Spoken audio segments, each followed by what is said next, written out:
अभी आप सुनने जा रहे हैं एक और खूबसूरत कहानी, दुर्घटना, एक्सीडेंट। एक डॉक्टर बड़ी ही तेजी से अस्पताल में घुसा। उसे किसी एक्सीडेंट के मामले में तुरंत बुलाया गया था। अंदर घुसते ही उसने देखा कि जिस लड़के का एक्सीडेंट हुआ है, उसके परिजन बड़ी बेसब्री से उसका इंतजार कर रहे हैं। डॉक्टर को देखते ही लड़के का पिता बोला, आप लोग अपनी ड्यूटी ठीक से क्यों नहीं करते? आपने आने में इतनी देर क्यों लगा दी?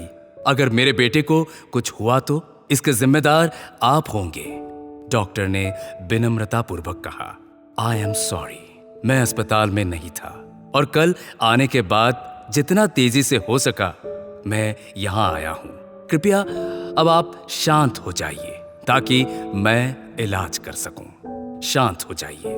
लड़के का पिता गुस्से में बोला, क्या इस समय अगर आपका बेटा होता तो आप शांत रहते? अगर किसी की लापरवाही की वजह से आपका अपना बेटा मर जाए तो आप क्या करोगे? पिता बोले ही जा रहा था, भगवान चाहेगा तो सब ठीक हो जाएगा। आप लोग दुआ कीजिए, मैं इलाज के लिए जा रहा हूं। और ऐसा कहते हुए डॉक्टर ऑपरेशन थिएटर में प्रवेश कर गया। बाहर लड़के का पिता अभी भी बुदबुदा रहा था। सलाह देना आसान होता है, जिस पर बीतती है वही जानता है।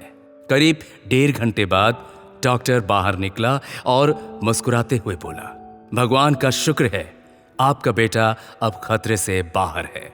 ये सुनते ही लड़के के परिजन खुश हो गए और डॉक्टर से सवाल पर सवाल पूछने लगे। वो कब तक पूरी तरह से ठीक हो जाएगा? उसे डिस्चार्ज कब करेंगे?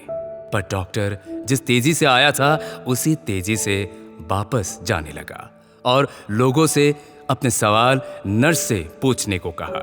ये डॉक्टर इतना घमंडी क्यों है? ऐसी क्या जल्दी है कि वो 2 मिनट हमारे सवालों का जवाब नहीं दे सकता? लड़के के पिता ने नर्स से कहा। नर्स लगभग रुआंसी होती हुई बोली, आज सुबह डॉक्टर साहब के लड़के की एक भयानक एक्सीडेंट में मौत हो गई और जब हमने उन्हें फोन किया था तब वे उसका अंतिम संस्कार करने जा रहे थे और बेचारे अब आपके बच्चे की जान बचाने के बाद अपने लाडले का अंतिम संस्कार करने के लिए वापस लौट रहे हैं। ये सुन लड़के के परिजन और पिता स्तब्ध रह गए और उन्हें अपनी गलती का एहसास हो गया। सो गाइस, बहुत बार हम किसी सिचुएशन के बारे में अच्छी तरह जाने बिना ही उस पर रिएक्ट कर देते हैं, पर हमें चाहिए कि हम खुद पर नियंत्रण रखें और पूरी स्थिति को समझे बिना कोई नकारात्मक प्रतिक्रिया ना दे, वरना अनजाने में हम उसे ही ठेस पहुंचा सकते हैं जो हमारा ही भला सोच रहा हो। बाय।